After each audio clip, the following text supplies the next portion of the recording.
What up, everybody? InstructaBeats back again, here with another InstructaBeats lesson. Today we're going to be talking about prime factorization using a factor tree. See my nice tree picture right there? So let's take a look at what the objective is today.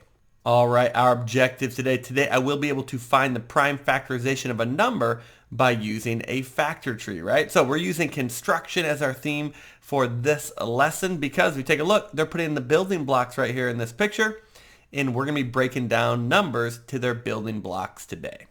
All right, so our math vocabulary, right? Of course, what is prime factorization? What does it mean? Prime factorization is a way of writing a number as a product of its prime factors, right?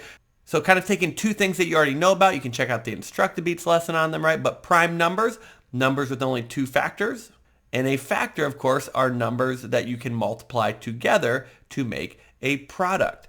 So really what we're talking about doing today is taking a number and breaking it down to its building blocks, okay? And this is all made possible by this very nerdy fundamental theorem of arithmetic, okay? And so this is a theorem or a law or a rule of math which says in a very fancy way, every positive integer is either 1 or can be factored into primes in only one way, right? And of course, this does not count the order of factors. You don't need to know anything that I just said, really. It just made me feel really smart to say the fundamental theorem of arithmetic and to read to you what the definition was, right? But really, this is the background of where prime factorization comes from. So what that nerdy theorem just told us was, because this number is bigger than 1, I should be able to break it down into its building blocks, or the prime factors that would be multiplied together to make 40. So if we look at it in expanded form, if I broke this down, I could break this down to 2 times 2 times 2 times 5. So solve this for me. 2 times 2 is 4, times 2 is 8, 8 times 5 is 40, right? So that's the expanded form. And if I wanted to write that in exponential form, I would combine those 3 copies of 2 to say 2 to the 3rd power times 5, all right? So this is what I'm talking about when we do prime factorization. We're taking a number and breaking it down into prime numbers that can be multiplied together to make that number, or writing it in exponential form. Some of you have a very important question though. Why, right? Some of you might feel like these people are here. Why would I ever want to do that, right? Why would I ever even want to learn this? And that is a great question. I would like to propose to you 3 reasons why you should learn how to do the prime factorization number. Number 1, it will help us find the least common multiple and greatest common factor of different numbers. Check out our next video for how to do that. Number 2, in the real world, this is the background of cryptography, right? Which is a really fancy way of kind of talking about protecting data and different things on computers. Way above my head. You can Google it though. And the most important reason, why would you want to learn about prime factorization? I made a lesson about it, and you're here watching it. So you might as well learn, right? So let's jump right in and figure out, how can I take this number and break it down correctly? All right, so we want to know, what is the prime factorization of 84, okay? So I'm taking 84, and I need to break this down into the building blocks, or find the prime factorization of it. And there are a couple different ways to do it. I think by far the most fun way to draw and to do is called the factor tree, which is what we're going to be doing right here, okay? So when we do a factor tree, what we're going to do is we want to split this apart into 2 factors. Now, there are different ways to do this for some numbers, and I'm actually going to do this twice for you. But if you're not sure, if this is an even number, typically I just start with 2. Okay, so 2 times what equals 84, and that would be 42. Okay, so my first breakdown of this is into 2 times 42. And anytime I get a prime factor, I'm going to put a box around it. Okay, so I can't break down 2 anymore, but I can now take 42 and break that apart. It's still even. So if I don't know my factors of 42, I'll just do another 2 right here. And that would be 2 times 21. All right, and here, look, I just found another prime factor. But I can keep breaking down 21 because it's still a composite number, right? Something with more than 2 factors. So I know that 3 times 7, and you could put 7 times 3, doesn't matter, is how I could break down 21. And look, 3 and 7 are both prime factors. So I have now factored this 84, right? Factorized, if you will, this 84 into the building blocks that build it up. So in expanded form, I would write 2 times 2 times 3 times 7. This is the prime factorization written in expanded form.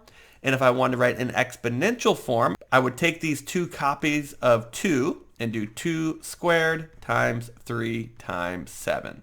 Okay? And this is typically what you want to get to when you're talking about prime factorization. You typically write it in the exponential form. Now, the reason I love the factor tree over other ones is because you can do this any way you want, right?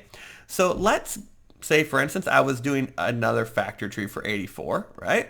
And I'm going to split this apart. And let's say I knew, hey, 4 times 21 equals 84. Great.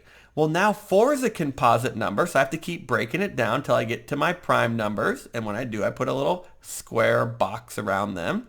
And again, I could do 21 into 7 and 3. Okay? And look, I came up with the same prime factorization. 2 times 2 times 3 times 7.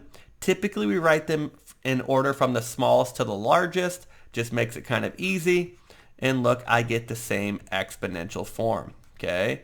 So when you're doing prime factorization, what that really nerdy formula told us was a number is either 1 or there's only one prime factorization for that number, right? So for 84, even though I did the factor tree differently, there was only one prime factorization. And if you do it correctly, either way you did it, you got the same exponential form. Now, you could have written down 2 times 7 times 3, right? Or 2 squared times 7 times 3. That just changes the order. That doesn't matter, right? Commutative property multiplication. So, prime factorization, breaking it down with the factor tree. Let's do a you try problem. Okay, so if you are ready to try this by yourself, go ahead and push pause. Try to do this with your factor tree. If you're not quite sure yet, because I only gave you one example this video, that's all right. Just keep watching and we'll go over it. But if you're ready, push pause and then push play when you're ready to check your work. Try it! All right, so hopefully you just paused it or you're just writing this down in your notes with me. We want to find the prime factorization of 576. So I'm going to go ahead and write this down up here. All right, I know this is an even number, so I'm going to go ahead and start with 2. This is where the rules of divisibility could really come in handy for you, though. If you know what numbers are divisible by which numbers, it makes this a lot faster. So 2 times 288 would give me 576. I'll put a box around this right here. I'm going to keep going with 288. I'm going to go ahead and just do 2 again because I'm not really sure. And if I did that, I'd get 144 right here. All right.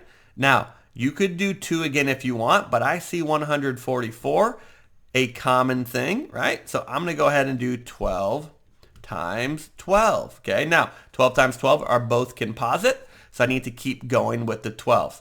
Here is a major misconception a lot of people have. Sometimes they forget that this is multiplication because we're talking about factors. And they might put a 6 and a 6 here. Okay? Well, 6 plus 6 equals 12. But this is a big no-no.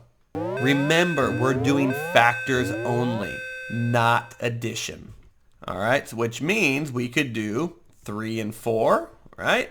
We could do another 3 and 4 if we wanted to. I found 2 prime factors. I'm going to keep going here. 2 and 2. Found a couple other prime factors. All right, there we go. And we've now broken down. We can't keep going. We don't have any more composite numbers to keep going with. So now let's write in expanded form. Now, if I get a lot of these, typically what I do is I'm going to cross it out as I write it, so I don't write it twice on accident. All right, times 2. And I'm going to do my 2's first. So I have 4 2's down here. So 1, 2, 3, 4. Now I should have 6. And I need to move it over. So now I had a 3 and a 3. And this is why I box all the prime factors when I get to them, just so I can cross them out, make sure I'm not making an easy mistake by being messy. Here's my expanded form for the prime factorization of 576. Now in exponential form, I have 1, 2, 3, 4, 5, 6 copies of 2. So 2 raised to the 6th power times 3 squared because I had 2 copies of 3. So in exponential form, here is my answer. If I went ahead and checked this on the calculator, 2 to the 6th power times 3 squared would give me 576. So hopefully you got that one right. If not, don't worry about it. It's okay to fail as long as you learn from it. You can go back and rewatch the video, rewatch the examples of how we use that factor tree to do our prime factorization. Check out our next video on how we're going to use the prime factorization to help us find the least common multiple and greatest common factor. Again, thank you so much. We really appreciate you checking out InstructaBeats. We know there's lots of different options online. We'd love for you to subscribe, like this video, comment, let us know where you're watching from. Check us out at InstructaBeats.com for all your InstructaBeats merch you might need. And again, thank you so much. InstructaBeats out.